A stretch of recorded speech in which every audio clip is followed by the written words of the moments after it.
down. The time is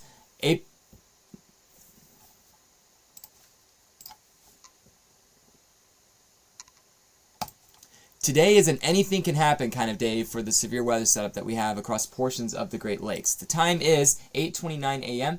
and it is April 18th. Welcome to another update from Great Lakes weather. Hopefully everybody's doing well today. It's been a while since I've thrown out a forecast video, but it's probably a good idea figuring that there's still a few questions with regards to the severe weather setup. There's a couple variables still at play with it, and there could be a situation where quite a few things can happen or nothing can happen. There's really kind of a wide space in terms of the overall potential for hazards with this. And you have people on one side saying, yes, there's going to be some severe storms. You have other people saying that it's probably going to be a dud. And all I'm going to say is yes. That's pretty much it. Western Indiana, Illinois, southeastern Wisconsin, western Michigan, you are under a slight risk for severe weather.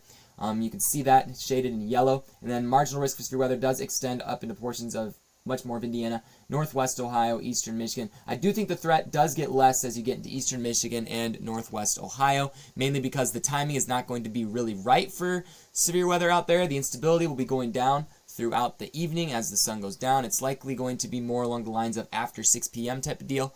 But we're going to break it down and kind of give an idea of how things are going to evolve. Areas to the west of Lake Michigan will probably see it before sunset, potentially. And then areas east of Michigan or east of Lake Michigan will either see some pop-up thunderstorms during the afternoon or those thunderstorms after sunset. So we're going to talk about all of the variables at play with this, but you can see tornado threat is 2% across portions of Indiana, Illinois, southeastern Wisconsin, south and western Michigan. The wind threat is, again, right along that Lake Michigan edge as those storms cross over. And then you have that hail threat also. And as you might have seen, that there's a storm in Wisconsin that produced 2.5-inch hail this morning, which already kind of gives me an idea that these storms are capable of overwhelming a certain variable that is limiting the potential environment that we have during the day today. And again, it's the morning. I'm not really going to say that for certain just yet because, again, you still need some instability to build up and you still need the environment to kind of wake up, I guess you could say.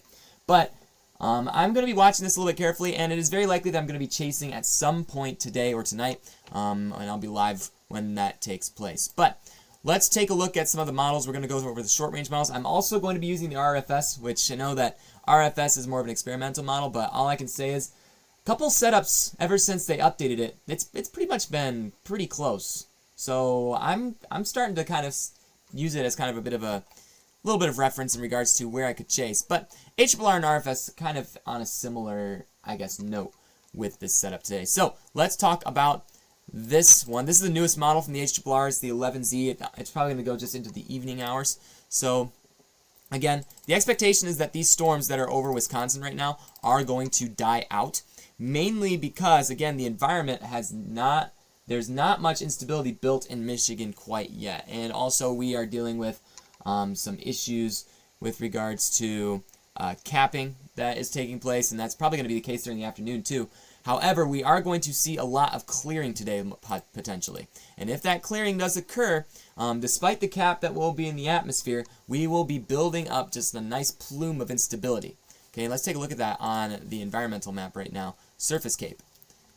Okay, so we're going to go to the 11Z latest run and take a look at the amount of surface cape that we'll have building in by this afternoon. Notice, we have about 1,000 to 2,000 joules of cape starting to build into Michigan by the time we get to where the potential initiation could occur. Okay, and you can see that that's kind of built across portions of southern Michigan. But as we go into night, watch what happens. You can see that the instability slowly starts to wane. However, instability still kind of maintains up to 1,000 joules even as we get towards midnight into 1 a.m.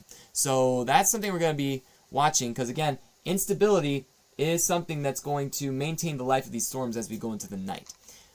So that's one variable that is at play with this setup for severe weather. But I do think the primary focus of severe weather for the Great Lakes region east of Lake Michigan is going to be this area right here along that western edge of Michigan right towards the lake. So we'll probably start there unless we get some prefrontal convection that makes its way through across portions of Michigan later on during the early afternoon hours. So we're watching this carefully. Again, there's probably going to be a couple chasers keeping tabs on it on this Good Friday.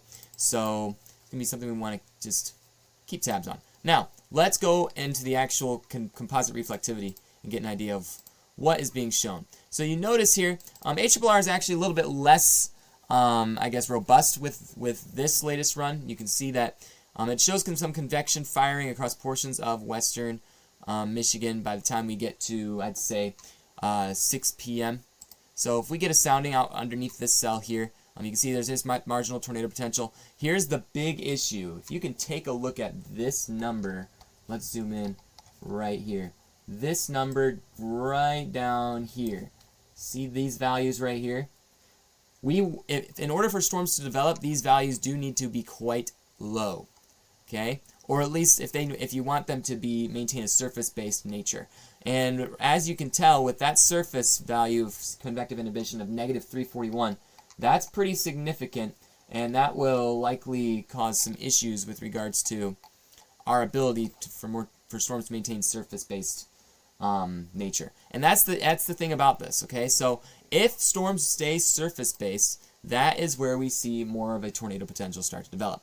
But if they do not maintain their surface-based nature, that is likely going to contribute to more of a damaging wind and hail threat, if that. So that's sort of the biggest variable with this setup, is what we call a capping inversion, okay?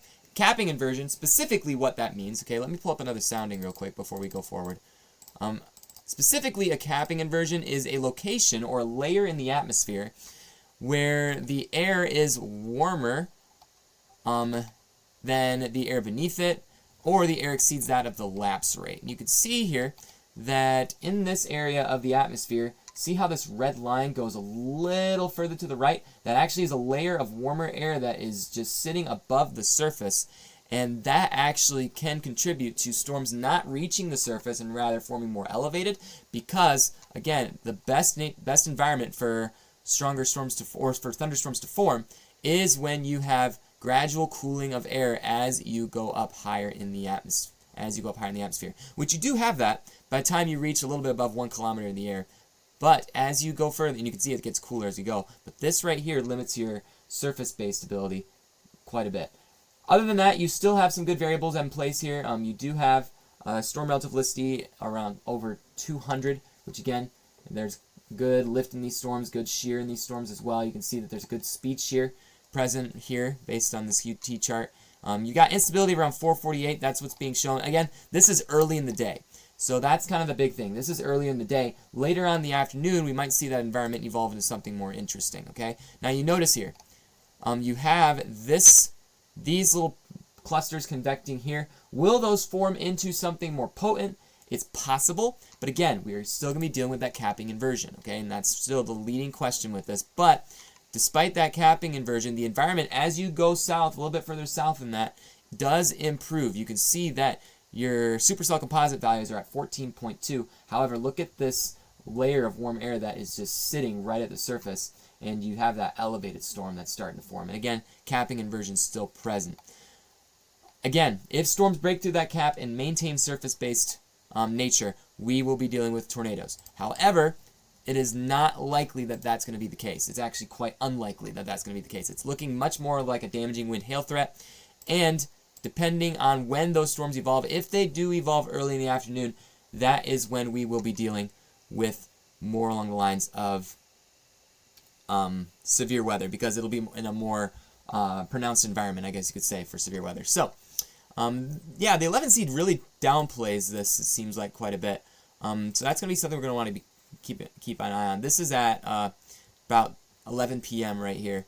It's still showing that environment for marginal tornado potential. There's still a little bit of a capping inversion in the atmosphere, but this is along the lifting mechanism of the cold front, which is why it starts to form in that regard. Let's go to the 10Z. 10Z was a little bit more robust. We'll give you an idea of what a more, I guess, stronger storm mode would look like, and that's what it would look like right there. This is at about 9 p.m. You can see storms are starting to get into Berrien County, northwest Indiana, and as you notice, they go further east, they start to dissipate, and you might have some reinvigoration of storms along that cold front later on too.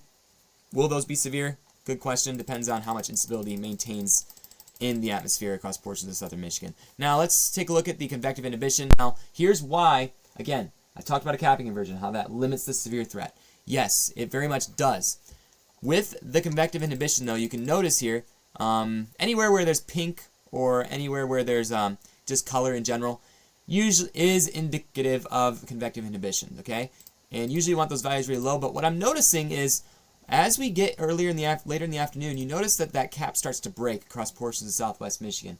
That's why I have some questions with regards to this setup. If the cap breaks in a spot and a storm is able to pop up in that place where the cap breaks and no other storms form around it, it's pretty much going to be an isolated strong thunderstorm that makes its way across portions of Michigan, which is why I want to be more watchful of this setup, okay? That's pretty much an pretty ideal chase scenario for a stronger thunderstorm. So you've got convective inhibition breaking according to the RFS by 7 p.m., 8 p.m. time frame. And as that breaks, then we could start to see some convection develop over portions of Michigan.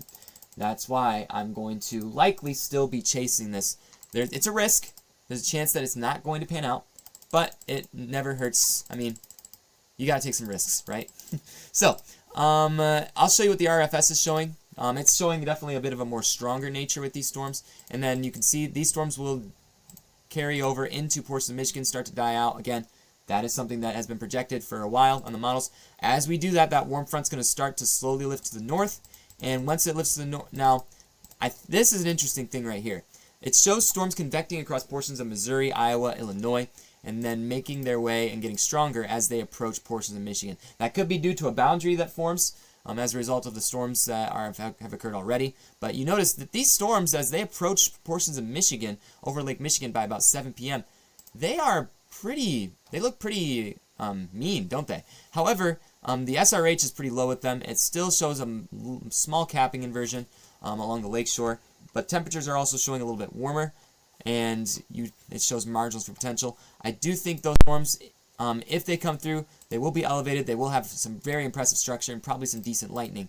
We'll have to see if storms get surface-based later on in the evening. And then as we get into northern Indiana, as we get towards the, I'd say 10 p.m. time frame, you do notice that a new set of convection forms based on the RFS, and that one actually has a little bit more potential for severe weather, possibly, than portions of northwest or portions of southwest Michigan. So, again, there's a good deal of questions with this setup, as I have kind of opened up about. So I can definitely understand why it's only a marginal risk. Again, what we're checking with the categorical outlook from the SPC is not the intensity of severe weather. What we're checking is the potential for widespread severe weather. That's what it's talking about. Widespread severe weather, however low, however high, that's what the SPC categorical outlook checks. So that's why I think the marginal risk is maintained, because it's likely not going to be widespread, or it potentially may not be as widespread. There's going to be some isolated events of severe weather, and again, could be isolated events of some even more robust severe weather too. So that's why we are just watching this thing a little bit carefully. All right, let's take a look at the helicity values real quick. We're going to take a look at some ingredients here. Again, SRH is something that that provides better potential for severe weather, including tornadoes. And you can see that it's not really that. I mean, it is somewhat interesting in certain spots, but you can see across southwestern Michigan by the time we get to midnight, it starts to increase a little bit. But all of these variables will come into play as we get into the afternoon and evening hours. The SIGTOR parameters, again, as we get into the similar time frame around 8 p.m., you can see SIGTOR parameters are around 4 and 5, which again is something I want to pay attention to. This area around Saginaw has really pointed to a higher significant tornado parameter for quite a while, so I'm going to keep that in mind with that. Lightning flash rate, you can see the lightning is going to be present with these storms, so bringing back the spring thunderstorms once again. And again, lots of variables at play, so you kind of get the gist. Thanks for watching, everybody. Hopefully this video was helpful, and we'll be chasing probably later this evening, and we'll have a couple guys on crew with us. So make sure to join us live on Facebook, also YouTube. You can also check out this latest Samaritan's Purse video. I was gone the last couple weeks. I missed that outbreak April 2nd due to the trip I took, but again, I would say the trip was definitely worth it. So make sure to join us live later on this evening, and I'll see you all later.